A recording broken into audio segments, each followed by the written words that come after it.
Welcome to the Train with the Best podcast. The podcast is bringing high performance to the people. I'm Craig Hoffman, a performance coach and media personality. And I'm Chris Gorez, master trainer and international presenter.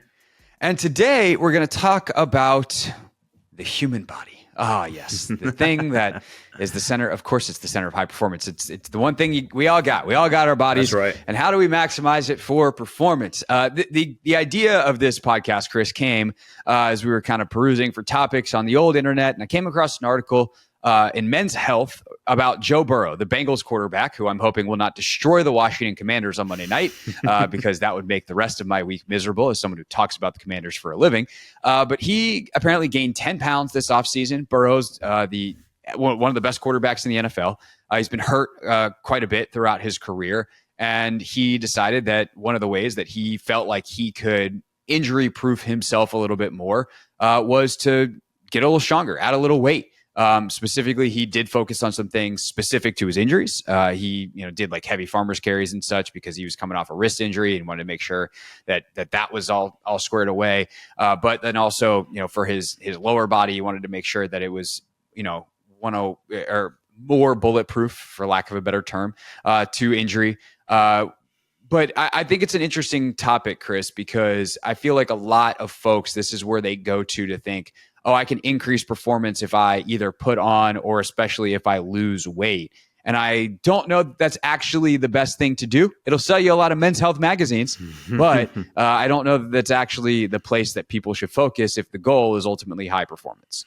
Yeah, and everybody's goal for performance is defined a little bit differently, right? So if you're Joe Burrow and your goal is to last a 17-game regular season as well into the playoffs, that's different than looking good in a bathing suit, which is honestly, that's what most people work out for in the real world, right? If you're reading Men's Health or Men's Fitness magazines, you're not doing that to last a 20-week NFL season. You're doing that because, like, hey, I've got a trip to Hawaii coming up and I got to look good in a bathing suit, right? So those are very different performance goals.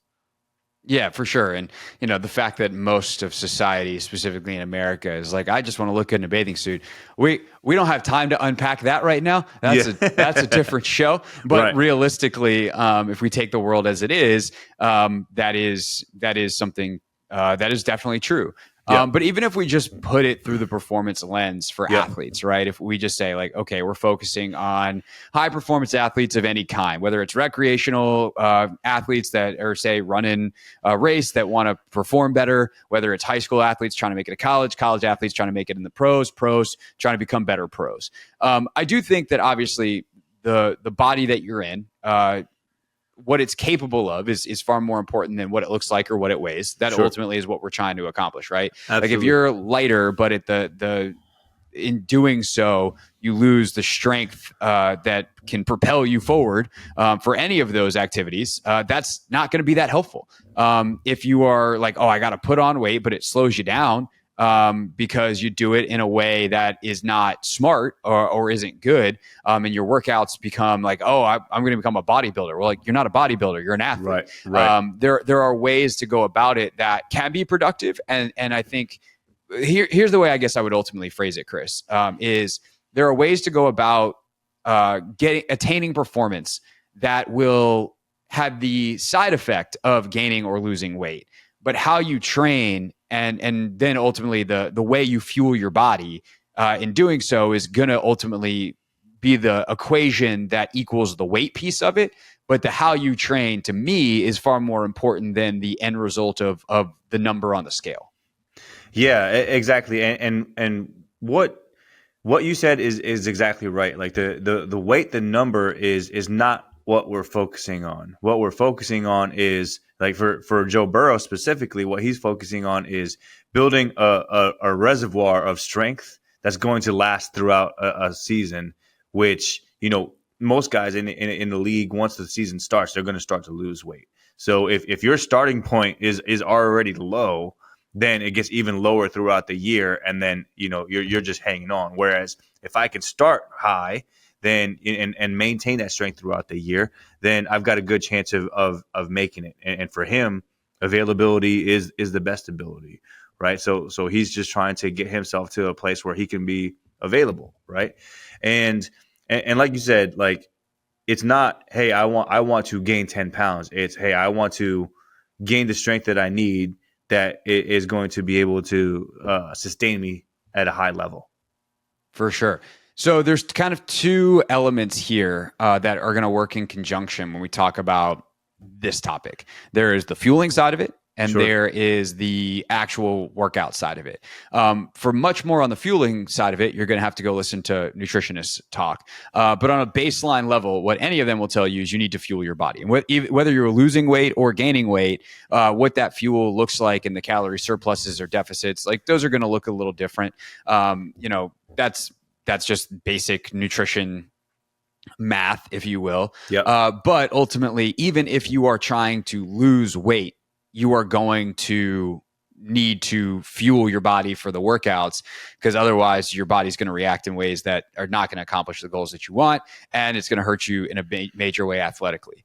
But if someone comes to you and they say, hey, Chris, I have the nutrition side down, I'm working with a nutritionist, I would like to, let's start off with kind of what Burrow did here and gain weight. Like, hey, I know that I need that deeper reservoir of strength, that I want to be a little bit bigger of an athlete, especially if you're talking about, basketball, football, anything Sure. that's a contact sport, or football case, a collision sport, where like your ability to throw your weight around might matter to the actual performance of the sport. So maybe that is, the primary goal is strength, but a secondary legitimate goal would be like, I want to add a little bit more weight. What do those workouts look like for you? So typically when people want to add weight, the saying is like, you're light in the ass, right? Like we need to get you to the point where you're not so light in the ass, right? So like squats are going to be great because especially like if you can squat properly and you can squat with heavy weight on your back and you can train yourself to get to that point, then the adaptation that your body's going to go through there, just to be able to hold however much weight on the top of your back, that's going to be an adaptation already, right? So things like that, farmer's carries, which I know he did a lot of, and what that's doing is it's also just putting your body under tension, which is what you really need. If you want to build muscle and if you want to grow muscle, you just need time under tension. Whereas if I'm trying to get somebody as explosive as possible, that's the opposite. We are not trying to have any time under tension. We are trying to produce force in fractions of a second. Whereas here we are going to do sets where you're going to be with time under tension for 40 to 70 seconds per set, right? It's going to be a lot. Your body's going to be very sore through that. So when you do this, it has to be calculated. The rest time has to be calculated really well. The recovery periods in between workouts has to be calculated. So it's not just, hey, let's come out here and work our asses off. Like that's only a fraction of that equation, right? Like everything else has to be in place too. The rest periods, 2-3 days in between workouts of that same muscle group, right? So we talked about squats. The other place that people want to get is they want to get a little bit more broad in the shoulders. Right. So we're going to add in shoulder workouts. We're going to add in time under tension for the shoulders, where we can start to widen those shoulders, hopefully a little bit, and get you a little bit broader there to be able to take contact or withstand a fall. We do this with goalkeepers as well for soccer. So those things, when you do that workout, I think the main thing that you have to think about, because you already kind of touched it, is how do we do this in a way that doesn't affect all of the other things that I have to do? Because I still have to be able to throw a ball, right? So I can't go through a workout in the shoulders where I'm so sore that for the next 2-3 days I can't throw the ball the way that I need to, right? So those are all the things that you have to consider when you were doing things like that. Right. I was going to say, or you need to be able to plan to not throw a ball, right? Like that too. And so if Joe Burrow is like, hey, this is really important to me, maybe I take a month off from throwing. And in that month, I'm going to do a ton of shoulder and upper body work. And then I'm going to take whatever results I get in that month. And he's got obviously bukus of money. So he can afford the best trainers, the best, not just the best trainers, the best nutritionists, et cetera. He also can get a chef to cook him the food. And he did. So like he can take this to its, I don't want to say it's extreme, because that would then pass the line that you are supposed to be at. Yeah. But he can take it to its highest point in the high performance, right? He can go to the absolute highest point in terms of training, nutrition, time dedication to this, recovery. Like he can do this at a level because it's his job, and that job pays him. You know, he just signed, I think, a $200 million contract this past offseason or the year before. Like he can take it to, we'll call it its logical extreme in terms of being able to do this. But it still requires planning. Like he's still a human being. And so either you need to time this in your off season in a place where you're not going to have to throw, or you need to limit it so that you can still perform the other things. And that would be another question, right? Is like, if you were an athlete in basically any sport that requires running and quickness and whatever, you're going to have to do, and we talked about this actually on a recent episode, you can't do everything at once. Right. But what's the mix? What's the blend of, hey, we're trying to make sure that we're really, really strong and we're getting this time under tension. We're doing the hypertrophy we need to build the new muscle, but also not losing too much athleticism in the process, where we're now, once we get through that phase of our off season, because by the way, this has to happen during the off season. It cannot happen in season. Right. But once we get through that phase of the off season, we're not digging ourselves out of too deep of a hole to be ready for the season. Right. And we're going through this right now with basketball players, right? Like, so we're in the off season. We are in the prime time for adding muscle for a basketball player, especially on the high school AAU level, right? So we are going through this now, and you touched on it. We have to, number one, make sure that we're nailing our nutrition. That's number one. And then number two, we're going to put them through workouts where I need to know when you're going to go shoot. Because if I don't know what your workout schedule is like with practices, with shooting and skills work, then I'm going to ruin that. I know that these workouts right now that I'm going to put you through are going to ruin that.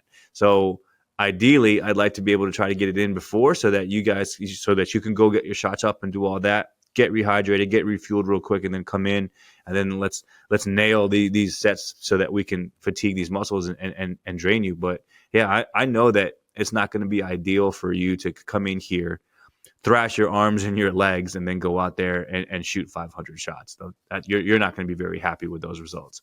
No, you're going to miss a lot, and it's going to hurt, and it's sadness. But it's worth it in the long term if that's a primary goal, and that's why just keep the main thing. What's the main thing for not necessarily the entirety of your career, but like for this 3 weeks? Because that's the other thing, is like a block like this you can only do for so long. Then you need to deload for a week. Right. Let your body recover. Again, working out makes you weak. Recovery makes you strong. Right. So you need to eventually let the results actually take hold. On the weight added side, anything else that we want to talk about? I mean, these workouts, I would say, in terms of sets and reps, like you're gonna hit your big compound movements first, just like you would in any other workout. Your bigger, heavier weights are going to be lower number of reps, maybe closer to that 40 seconds of time under tension. You can do that 4 by 10 seconds. You could do that 8 by 5, 5 by 8. But those are your heavier weights. And then when you get to the 70 seconds, obviously you're going to need to drop the weights down, and maybe you get into some unilateral versions of those bigger lifts, your split squats, etc. So I actually like to go opposite. So, and you said it. So one of the things that you don't want to do is lose the athleticism, the performance side of things, right? You don't want to just bulk up and then all of a sudden forget how to move. So I like to start in my movement prep, and right after movement prep, I will start with unilateral work first. Because what you're doing is you're getting the functional stuff, just get everything firing, right? Like for me, everything is all about quality and then quantity, right? So I want to work on my movement quality stuff first, right? And get that in. I'll also still do my plyometrics, not quite as much, but I want that right. Fast stretching, because honestly, what you're doing is you're priming your body to be able to move heavy ass weight, right? If I'm starting off with, just say squats, if I'm starting off with single leg squats first and I'm doing something explosive, right? Now my body's like juiced and ready to go. So now I get under the bar and I'm moving as much weight as I possibly can. So would you do like a unilateral plyo into a heavy, like a barbell back squat, 40-second? Yeah. So let's just go over. Are you saying to do like do your plyos, whatever they are on that given day, and then let's do a 40-second per leg split squat, and then like a higher or like a lower weight bilateral 70-second type of set. Okay, so here I'll walk you through it or talk you through it. So This we is would what start, the people come for. Yeah, so what we would do is you do your movement prep, you do all your mobility, stability stuff 100%. After you Right. get through that, then we do some of our low level plyometrics because that's just always going to be in our pro. We are always going to do low level plyometrics because your ability to get on and off the ground quick is what makes you an athlete. Then we're going to do probably 2 sets of high intense plyometrics, right? Where we're jumping as high as we can or we're coming off of a high box, right? Then I'm probably going to do some single leg squats. Nothing crazy, but like I'm going to do probably 3 sets of 5 on each leg. Not a whole lot of time under tension on that. We're still working on power. And then now, because here's what I don't want to do. I don't want to get to my main movement of squats that day and waste time warming up for the squats. I want to be ready to go from set number 1, rep number 1.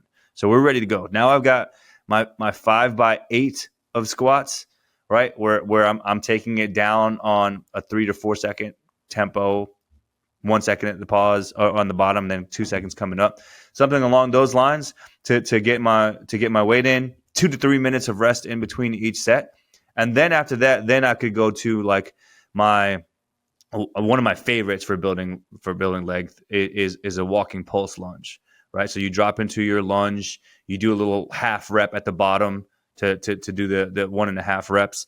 So that right there is time under tension. I've got the weights in my hands, so that's a lot of time under tension already. Just that adaptation of having to hold that weight.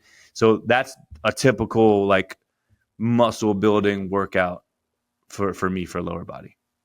That's interesting. And then would you supplement that with any kind of accessory movements, or that's just kind of, hey, no, we hit everything? That's, I would say the pulse lunges are both like the second set and the finisher. Yeah. I would say if you have anything left after that, then you didn't do that right. Right. So like if you hit the numbers, if we hit what we were supposed to hit on squat and we hit the numbers that we were supposed to hit on that walking pulse lunge, you don't have much left after that. Yeah, no, that makes sense. Yeah. Okay, I like that. That because I've done it slightly differently, where it's like, let's do a heavy bilateral something, and then I guess it is similar because realistically, it's that like heavy bilateral and then a unilateral. Like split squat, let's say on a 3 up, 3 down type of thing. And you get like really long time under tension and you're doing 60, 70 seconds. But it's just split squat instead of a pulse lunge. So that makes sense. The thing that I think I hadn't done that I really, really like, and I'm like, why didn't I ever do this before? Is the like 3x5 heavy at the front of like not having the time under tension to really recruit all that muscle, make sure you hit the really high end where you don't have to really come down too far off of some of the bigger weights that you want to hit and keep that super high end strength. Yep.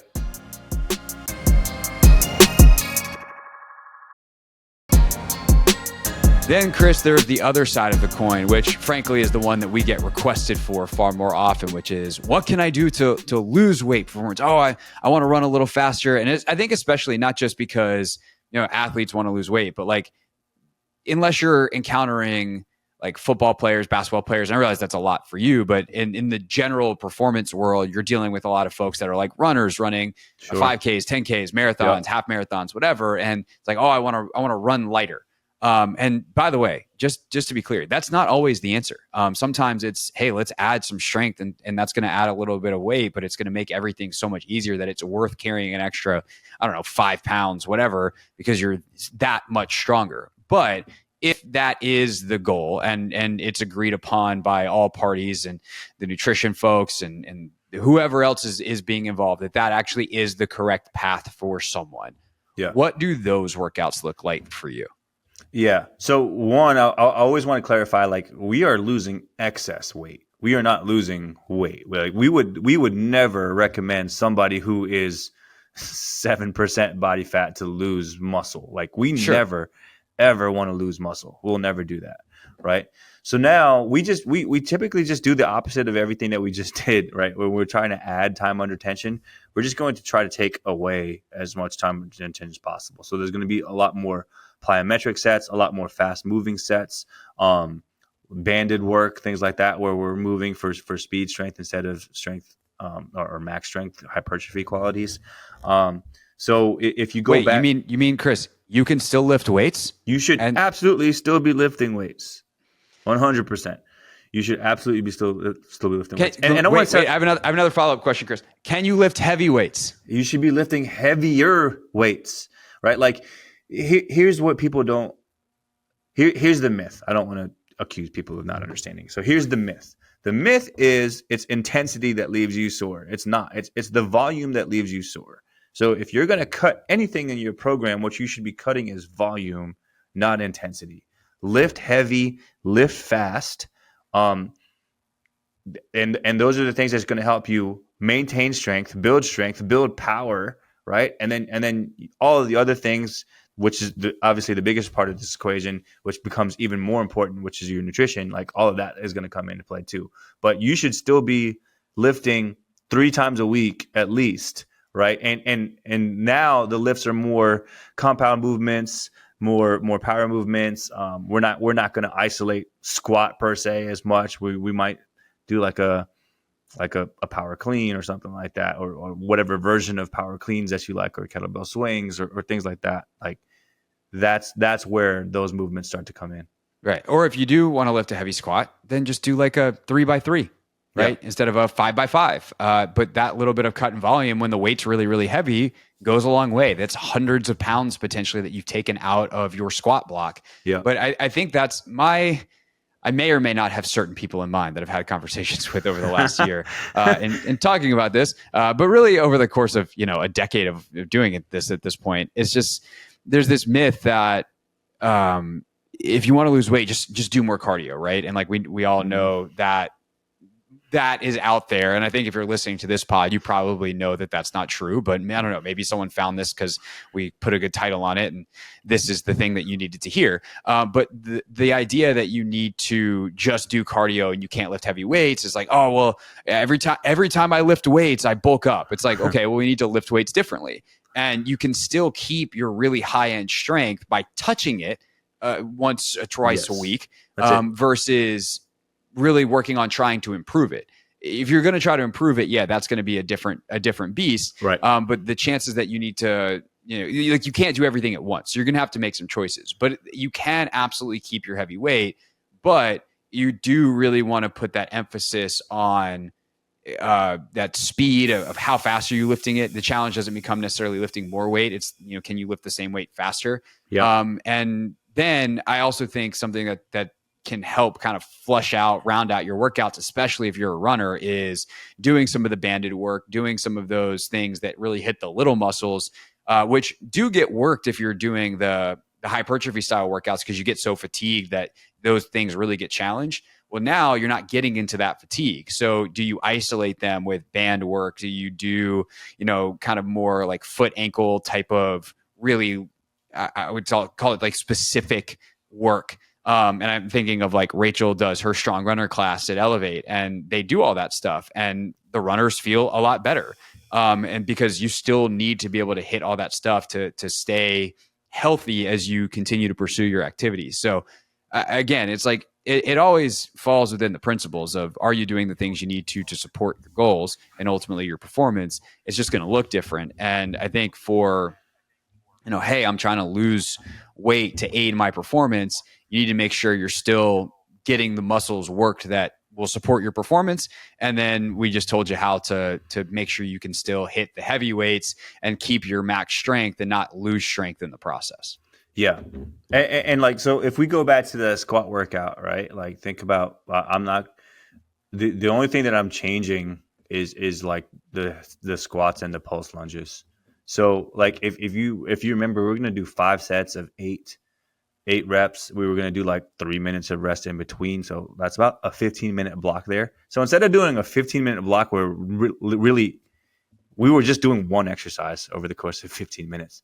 Now I'm going to take that 15-minute block and I'm going to do like probably 2 different blocks. I'm going to do a block A and a block B instead of just one ass big block of squats.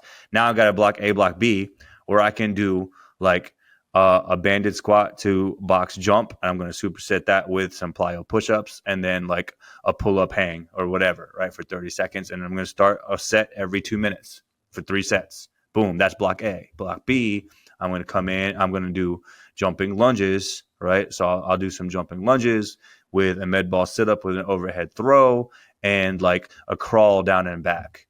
Start one set every 2 minutes for 3 sets. Now, in that same 15-minute block, I only did 5 sets of 8 squats, so I did 40 squats over the course of 15 minutes.